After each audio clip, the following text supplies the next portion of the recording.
Gak hanya Indonesia sekarang yang ada demonstrasi besar-besaran, kondisi negaranya yang tidak stabil. Ternyata ada satu negara yang sekarang kondisi politiknya ini sedang tidak baik-baik saja. Demonstrasi besar-besaran di jalanan. Yang mana negara ini merupakan negara yang memiliki hubungan baik dengan negara kita, Indonesia.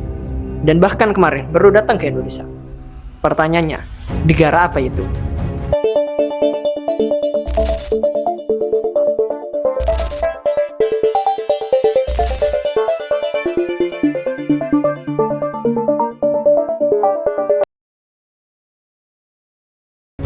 Negara yang saya maksud di sini yaitu adalah negara Turki. Ya. Sekarang negara Turki itu tidak baik-baik saja. Demo besar-besaran sedang terjadi di sana, terutama di daerah Istanbul. Gara-gara apa? Gara-gara penangkapan Ekrem İmamoğlu, wali kota Istanbul yang juga merupakan rival utama Presiden Tayyip Erdogan. Kenapa kok ditangkap? Karena dia dituduh terlibat dalam korupsi dan membantu kelompok teroris dalam tuduhannya. Tapi banyak curiga dengan tuduhan ini. Bahwasanya tuduhan ini merupakan cara pemerintah buat menjegal oposisi mereka. Dalam kata kutip, bermotif politik. Kalau kita cek lebih dalam, İmamoğlu ini kabarnya itu bakal dijalankan sebagai kandidat presiden dari Partai Rakyat Republik CHP. Apalagi İmamoğlu ini merupakan tokoh yang cukup populer di sana dan bisa jadi ancaman serius buat Erdogan di pemilu mendatang. Makanya ketika dia tiba-tiba ditangkap dengan tuduhan korupsi dan keterlibatan terhadap organisasi teroris, langsung mikir orang-orang, ini ada mainnya pasti. Sebenarnya ya, situasi ini makin panas setelah pengacaranya Mehmet Pehlivan yang juga ikut ditahan. Tuduhannya apa? Pencucian hasil kejahatan. Ini makin bikin banyak orang itu mulai yakin kalau pemerintah ini sedang pakai sistem hukum buat menekan oposisinya, buat menyingkirkan oposisinya. Dan yang bikin tambah ramai lagi, bukan cuma rakyat Turki yang protes, tapi negara-negara lain ini juga mulai bersuara. Jerman, Yunani, mereka terang-terangan bilang kalau mereka gak terima dengan cara pemerintah Turki ini untuk menangani kasus ini.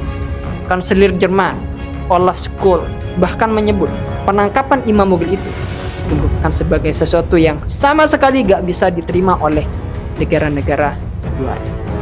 Lalu ya, ada lagi kejadian yang bikin situasi ini makin ruwet. Seorang jurnalis, Kaj Jaken Medi, juga ikut ditahan dengan tuduhan terlibat dalam aktivitas teroris dan penghinaan presiden. Nah, ini yang bikin banyak orang makin yakin kalau pemerintah Turki ini sekarang, Tayyip Erdogan, lagi berusaha membungkam kritik dan mengontrol media. Kalau jurnalis asing aja bisa ditangkap, di mana dengan mereka yang ada di dalam negeri? Pasti takut-takut mereka. Makanya dengan adanya ini, demonstrasi terjadi besar-besaran. Ratusan ribu orang itu turun ke jalan, terutama di daerah Istanbul, Ankara, dan Izmir. Bahkan ada laporan yang bilang kalau di Istanbul sendiri, jumlah demonstran ini mencapai 300.000 orang. Bayangin, ini bukan demo kecil-kecilan, tapi ini gerakan besar yang menunjukkan ketidakpuasan masyarakat terhadap pemerintahan Erdogan. Polisi sudah turun tangan, pakai merem air, gas air mata, buat membungkam dan membubarkan masa ini. Dan sejauh ini ya, hampir 1.900 orang dilaporkan sedang ditahan, termasuk beberapa jurnalis yang sedang meliput pada saat itu. Dengan adanya tuduhan masyarakat ini bahwasanya tuduhan ini bersifat politisi, Erdogan sendiri nggak mau tinggal diam pastilah. Dia bilang kalau demo ini itu cuman pertunjukan dan memperingatkan bahwasanya bakal ada konsekuensi hukum buat mereka yang ikut aksi tersebut. Dia juga menuduh bahwasanya oposisi itu sengaja memprovokasi rakyat buat turun ke jalan. Makanya dari pernyataan ini justru makin membuat banyak orang geram karena dianggap mengabaikan suara rakyat yang udah capek-capek sama kebijakan pemerintah yang otoriter. Rakyat-rakyat di jalan capek-capek malah dituduh sebagai pertunjukan. Bayangin, gak marah gimana? Pasti marah dari kejadian ini.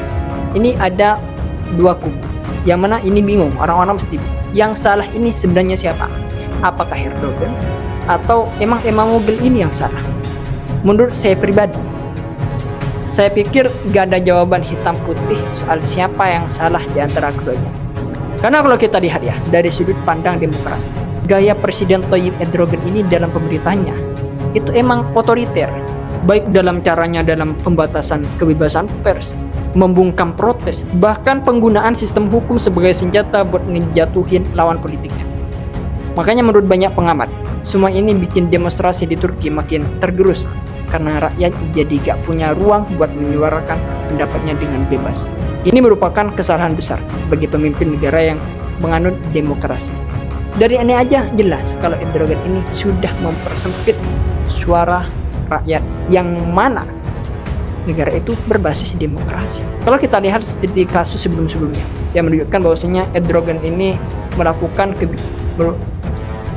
Erdogan ini menjalankan pemerintahan itu secara otoriter. Kita lihat aja ketika Erdogan yang sering memakai undang-undang yang membatasi kritik. Pada saat itu ada kasus di mana seorang wartawan itu ditahan karena dianggap menghina Erdogan, yang menunjukkan bahwasanya pemerintahnya ini kayak gak mau ada suara yang berbeda dari pemerintahnya. Hal ini jelas menunjukkan bahwasanya Erdogan lebih memilih jalan represif daripada mengakomodasi perbedaan pendapat. Ada juga kasus pada saat kudeta 2016. Erdogan ini menutup sejumlah besar media yang dianggap kritis terhadap pemerintahannya, termasuk 3 kantor berita, 16 stasiun TV, 23 stasiun radio, 45 surat kabar, 15 majalah, dan 29 penerbit. Mereka ditutup secara keseluruhan. Dan para jurnalis-jurnalisnya itu ditangkap dan ditahan. Kalau kita lihat dari berbagai contoh kasus ini jelas Presiden Tayyip Erdogan udah menunjukkan cara kerja yang otoriter dengan menekan oposisi melalui sistem hukum, penahanan massa, dan pembatasan kebebasan pers. Makanya dengan adanya historis seperti ini, pada saat Imam Mogil itu ditangkap, masyarakat langsung yakin bahwasanya di belakang layar ini ada permintaan politik dari Presiden Erdogan. Kita gak boleh menentukan salah benarnya dengan melihat Erdogannya saja. Kita lihat Imam Mogilnya. Imam Mogil ini kan menghadapi tuduhan yang sangat berat ya, seperti korupsi, manipulasi tender, bahkan ada dugaan dukungan terhadap kelompok yang dilakukan dengan PKK. Ya meskipun ya tuduhan ini menurut masyarakat kesannya politik. Ketika saya analisa emang kesannya ini politik. Karena berbarengan pada saat Imam Mogil ini mau dicalonkan sebagai kandidat presiden di sana. Tapi kita juga harus lihat, jika misalkan tuduhan korupsi terhadap Imam Mogil ini ternyata benar dan ada bukti yang sangat kuat, kenapa ini masih mau dibiarkan? Ya tentu ini harus ditindaklanjuti. Ya tentu dengan proses hukum yang dijalankan secara adil dan transparan ya, tanpa campur tangan politik. Nah, secara hukum di sana itu sebenarnya udah kuat, gak mungkin ada tuduhan sebelum ada.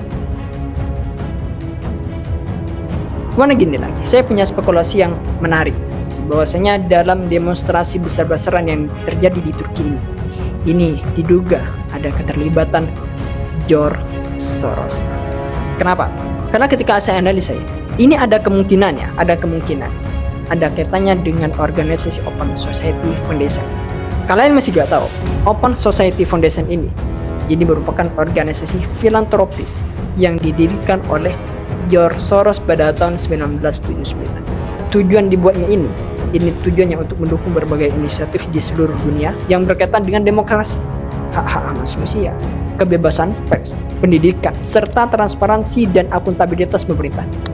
Makanya Open Society Foundation ini sering mendukung kayak kelompok-kelompok yang memperjuangkan kebebasan sipil, kebebasan berekspresi, dan hak-hak minoritas. Kemudian sering juga mendanai proyek-proyek yang menyoroti praktek korupsi dalam pemerintah dan perusahaan. Dan sering juga memberikan dukungan finansial kepada media independen yang dianggap berada di bawah ancaman atau tekanan politik.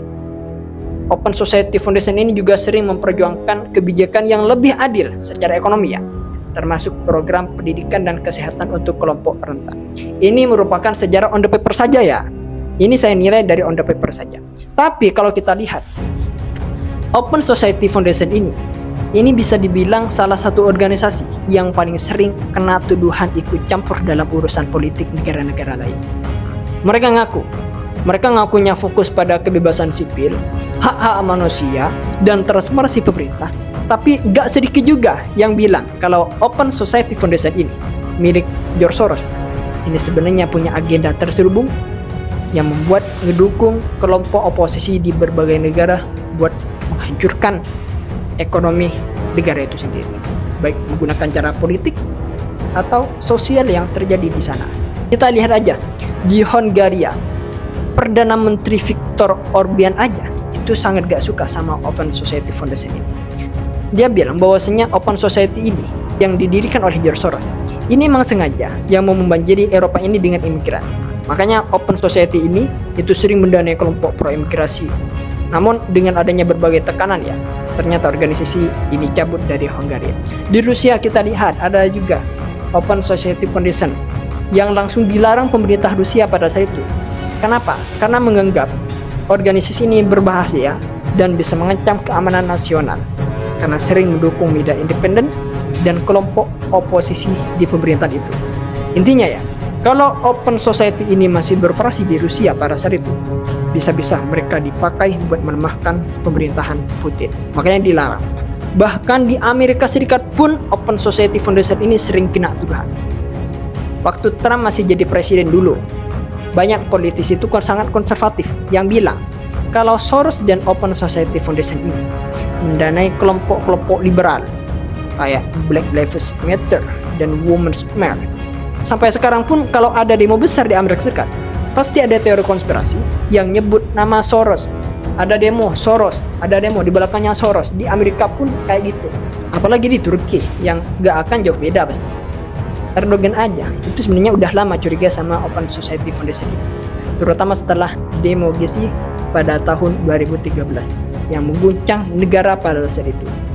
Yang mana organisasi ini dibilang terlibat dalam pendanaan aksi tersebut dan bekerja sama dengan kelompok oposisi buat menjatuhkan pemerintahnya. Ya, akhirnya organisasi memutuskan buat berhenti beroperasi di Turki pada tahun 2018 ya, karena ada tekanan-tekanan segala macam. Tapi sampai sekarang ya, kalau misalkan ada demo besar di Turki, sama pasti ada yang menuduh kalau Open Society Foundation masih main di belakang layar. Kalau ada George Soros itu masih main di belakang layar. Dengan adanya track record inilah, itu banyak para analis, gak hanya saya ya, para analis juga mengatakan kalau Soros juga bermain di belakangnya. Spekulasi ya, spekulasi. Karena gini, kalau kita lihat track recordnya Soros ini kan merupakan spekulan mata uang ya. Sedangkan sekarang dengan keadaan yang kacau di Turki sekarang ini membuat mata uang Turki lira ini sudah anjlok habis-habisan. Kalau kita lihat 5 tahun terakhir, itu anjlok 464%. Bayangin, dengan jumlah sebesar ini sudah menjadi indikasi bahwasanya ini pasti ada campur tangan George Soros yang merupakan spekulan mata uang yang sedang bermain di belakang layar. Jadi bagaimana menurut kalian? Apakah George Soros ini memang benar-benar berada di belakang layar dari demonstrasi besar-besaran di Turki? Atau ini emang murni dari politik di negara itu sendiri? Tulis pendapat kalian di kolom komentar. See you next video. Eksklusif.